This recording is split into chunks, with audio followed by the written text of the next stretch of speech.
துபாயில் வாகனங்களுக்கு இடையே பாதுகாப்பான தூரத்தை கடைபிடிக்காததால் ஏற்படும் ஆபத்துகளுக்கு எதிராக துபாய் காவல்துறை எச்சரிக்கையை விடுத்துள்ளது.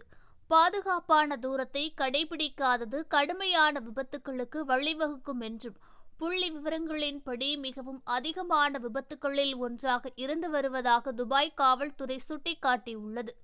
மேலும் ஷார்ஜாவை நோக்கி செல்லும் எமிரேட் சாலையில் 3 வாகனங்கள் மோதிய விபத்தில் ஒருவர் உயிரிழந்துள்ளார். மேலும் 2 பேர் படுகாயமடைந்துள்ளார்.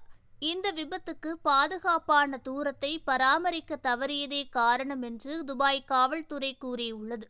கடந்த திங்கட்கிழமை மதியம் 1:30 மணிக்கு இந்த விபத்து குறித்து தகவல் கிடைத்ததாக துபாய் காவல்துறையின் பொது போக்குவரத்து துறையின் இயக்குனர் கூறியுள்ளார்.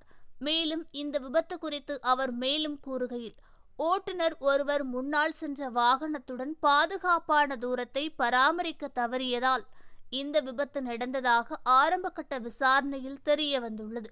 மேலும் மோசமான விபத்தில் ஒருவர் உயிரிழந்ததாகவும், மேலும் 2 நபர் மிதமான மற்றும் சிறிய காயங்களுடன் மருத்துவமனையில் அனுமதிக்கப்பட்டுள்ளார்.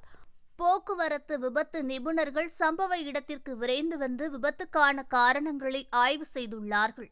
போக்குவரத்து ரோந்து படையினர் விபத்து நடந்த இடத்தை பாதுகாத்து போக்குவரத்து நெரிசலை திறம்பட கையாண்டுள்ளார்கள்.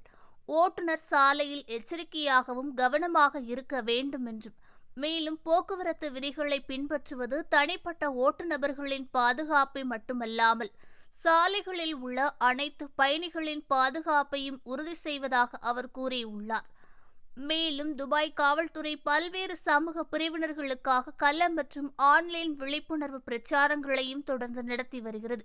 இந்த பிரச்சாரங்கள் அதிவேகமாக வாகனம் ஓட்டும் போது கவன சிதறல் மற்றும் போதிய பாதுகாப்பான தூரம் இல்லாதது போன்ற முக்கிய போக்குவரத்து விதிமீறல்களை மையமாக கொண்டுள்ளது. கூட்டாட்சி போக்குவரத்து சட்டங்களின் கீழ் வாகனங்களுக்கு இடையே பாதுகாப்பான தூரத்தை பராமரிக்க தவறும் ஓட்டுநருக்கு 400 திர்ஹாம்ஸ் அபராதங்களும் 4 கருப்பு புள்ளிகளும் விதிக்கப்படும் என்பதும் குறிப்பிடத்தக்கது.